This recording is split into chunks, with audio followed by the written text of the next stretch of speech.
दिन है।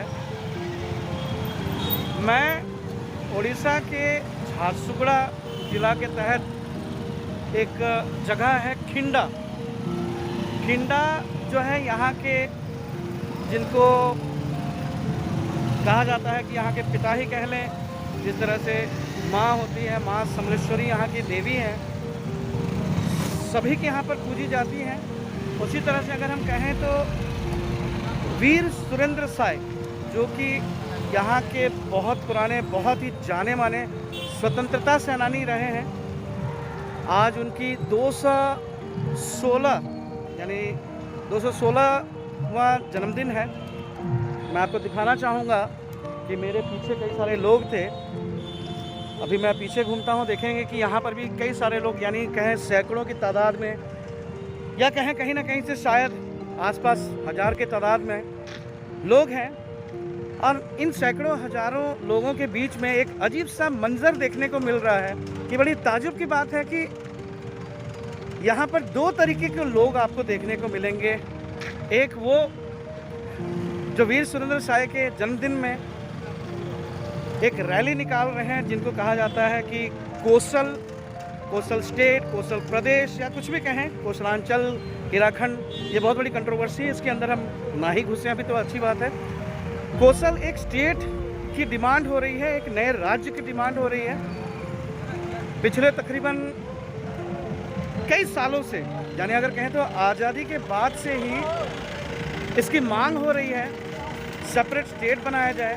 उड़ीसा एक राज्य, जिसको लोग जानते हैं कि एक राज्य है, लेकिन कभी ये राज्य नहीं हुआ करता था। उत्कल, कलिंग और कोसल, ये 3 जगहों को मिलाकर एक नए राज्य का गठन हुआ था 1936 में। तो उस वक्त जो उत्कल वाले हैं, उन्होंने कलिंग वालों को मोटिवेट किया कि unity is the power. Kosala वाले, जो कुछ अंश छत्तीसगढ़ में थे, या जो कहते हैं कि कुछ झारखंड में भी थे, तो जो जगहें इनको मिलाकर तकरीबन से अगर कहूँ तो 76 साल हो गए आज़ादी को। 1936 में कोसल को जोड़ा गया था, कलिंग को जोड़ा गया था उत्कल के साथ में। उसके बाद में उड़ीसा राज्य बना था। लेकिन आज भी यहाँ की जो जनता है, जो लोग हैं, वो आज भी त्राही त्राही हैं, कह रहे हैं, त्राहिमाम त्राहिमाम कह रहे हैं, यानी वो आज़ादी मांग रहे हैं। तो यानी वीर सुरेंद्र साय जो बहुत बड़े स्वतंत्रता सेनानी हुआ करते थे, कहा जाता है कि 12 फीट का तलवार वो एक हाथ से ही बस ऐਵੇਂ ही घुमा देते थे। कई अंग्रेज़ों के गर्दन को, यानी सर को कलम किया है। बहुत पुरानी कहानी है, बहुत ही पुराना इतिहास है। तो यहाँ पर कहें कि कुछ लोग जो हैं, कुछ संगठन हैं, कुछ संस्थाएं हैं, जो जनता है, कुछ सामने आ रही हैं, कुछ जनता सामने नहीं आ पा रही हैं या नहीं आना चाह रही हैं। उनमें से जो मेन फ्रंट फेस हैं, वो सारे लोग आज वीर सुरेंद्र साय के जन्मदिन के अवसर पर एक रैली निकाल रहे हैं। उस रैली में उनका कहना, उनकी जो डिमांड है वो है कि उनको एक नया राज्य चाहिए, कोसल राज्य चाहिए, क्योंकि वो उड़ीसा के तहत, उड़ीसा के अधीन कुछ पाना या देना नहीं चाहते। उनकी जो बात है, जो कहना है, उनका जो तथ्य वो रखते आ रहे हैं कई सालों से, कि उड़ीसा राज्य पश्चिम उड़ीसा से, यानी कोसल प्रदेश या कोसलांचल कहें या कोसल कहें, यहाँ से सारी जो संपदा होती है, सारा जो रेवेन्यू होता है, यहाँ से लेके चली जाती है, लेकिन डेवलपमेंट के नाम पर कुछ भी नहीं करती उड़ीसा सरकार। तो जो मंजर मैंने कहा था, वो मंजर ये है कि इस भीड़ में, सैकड़ों हजारों की तादाद की भीड़ में, मैं यही कहूँगा कि 2 तरीके की भीड़ दिख रही है। एक जो आज़ादी के डिमांड, आज़ादी की मांग करते हुए पैदल जा रही है, रैली निकाल रही है। दूसरी तरफ गुलामी कहना गलत नहीं होगा, ये मेरा व्यक्तिगत विचार है, कि एक पार्टी है, वो जो पर्टिकुलर पार्टी है, वो भी वीर सुरेंद्र साय के जन्म स्थल पर, जहाँ पर वो पैदा हुए हैं, उनके बर्थ प्लेस में जाकर बर्थ एनिवर्सरी को मना रही है वो पार्टी। यानी कहें तो कुछ लोग जो हैं वो जाते हुए जय कोसल का नारा तो लगा रहे हैं, लेकिन पार्टी का झंडा पकड़कर। लेकिन जैसे ही पार्टी का कोई बड़ा कर्मी आ जाता है तो वो जय कोसल नहीं कहते, वो कुछ और कहते हैं। तो कहीं ना कहीं देखा जाए तो गुलामी ऐसी फैला दी गई है उस पार्टी के जरिए, यानी उस पार्टी ने ऐसी गुलामी फैला दी है कि लोग चाहते हुए भी अपनी मिट्टी के डिमांड को करते हुए भी झिझक रहे हैं। यानी अगर कहें कौशल सेना जो बहुत ही एक्टिवली इन सब चीज़ों को कर रही है, कौशल सेना के अलावा और भी कुछ है, ऐसी बहुत सी संस्थाएं हैं, ऐसे बहुत से पॉलिटिशियंस भी हैं जो कहीं ना कहीं एक मैनिक्विन यानी एक डमी कौशल नाम के पार्टीज भी बना रहे हैं। ये संगठन वो संगठन कौशल के नाम से, क्योंकि सबको मालूम है कि कौशल नाम से क्या बेनिफिट मिलने वाला है, यानी कहें तो सेंटिमेंट के साथ खेल के क्या ले सकते हैं। तो मैं यही चीज़ कहूँगा कि दो तरीके की यहाँ पर एक भीड़ है, एक हुजूम है। इस हुजूम में आपको दो तरीके के लोग मिलेंगे, यानी दो कैटेगरी के लोग मिलेंगे। और वो एक जो आज़ादी की डिमांड कर रहे हैं और दूसरे वो जो गुलामी को कबूल कर चुके हैं और वो गुलामी की राह में चल पड़े हैं।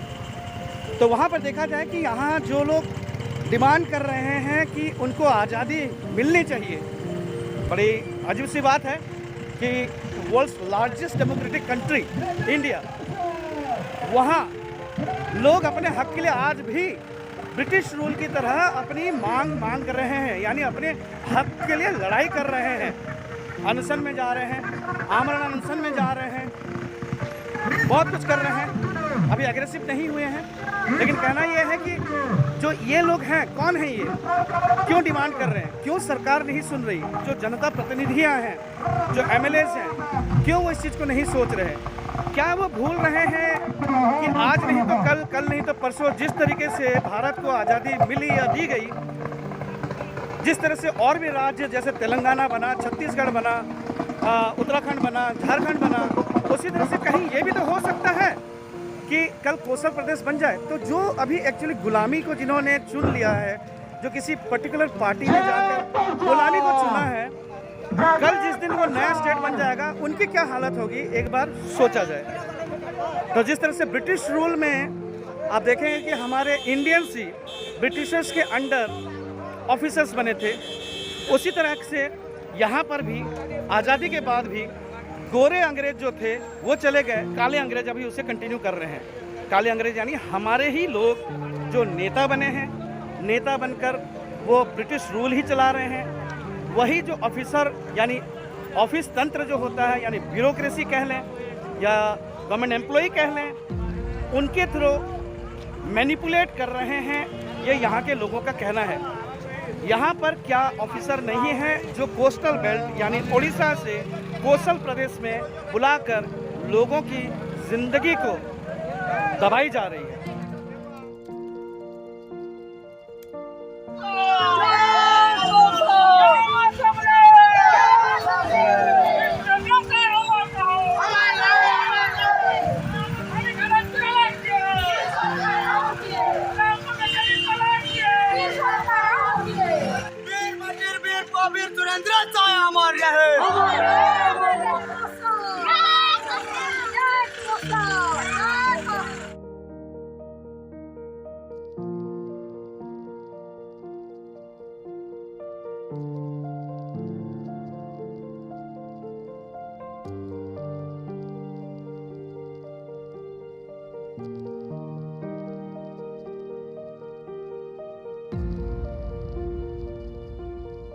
झारसुगुड़ा भिंडा से मैं नितिन पटनायक, जनाग्रह।